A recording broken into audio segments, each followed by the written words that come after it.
चचा, मैं बहुत अदब के साथ एक आपसे गुजारिश करना चाहता हूँ। एक मिनट अचानक से आप रुक जाइए। मैं बहुत अदब के साथ आपसे गुजारिश करना चाहता हूँ, मुशायरे को अपना टेलीविजन मत समझिए कि रिमोट आपके हाथ में है और आप फट से चैनल बदल देंगे।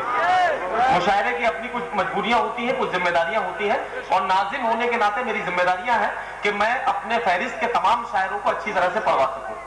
एक शख्स की पसंद और नापसंद की बिना पर किसी शायर को माइक से हटने के लिए नहीं कहा जा सकता है।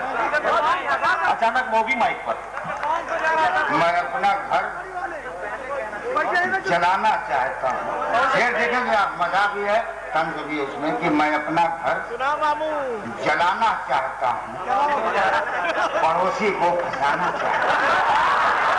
मैं अपना घर जलाना चाहता हूँ, पड़ोसी को फंसाना चाहता हूँ, और गरीबी दूर करने के बहाने गरीबों को मिटाना चाहता हूँ।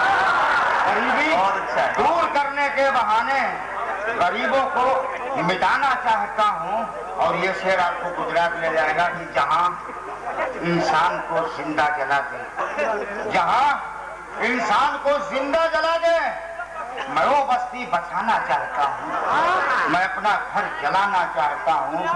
और तुम्हारा नाम तो गंगावती है। तुम्हारा नाम तो गंगावती है। मैं गंगा में नहाना चाहता हूँ। तुम्हारा नाम तो गंगावती है, मैं गंगा में नहाना चाहता हूँ।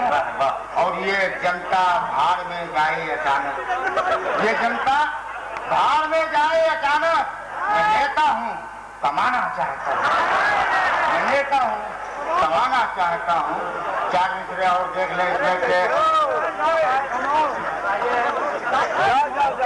इलेक्शन का जमाना है, एक शेर आएंगे, उस हिसाब से आप देखें कि हिकमत से वोट लोगों का झसकर तो देखिए, हिकमत से वोट लोगों का झसकर तो देखिए, दलदल में राजनीति की झसकर तो देखिए।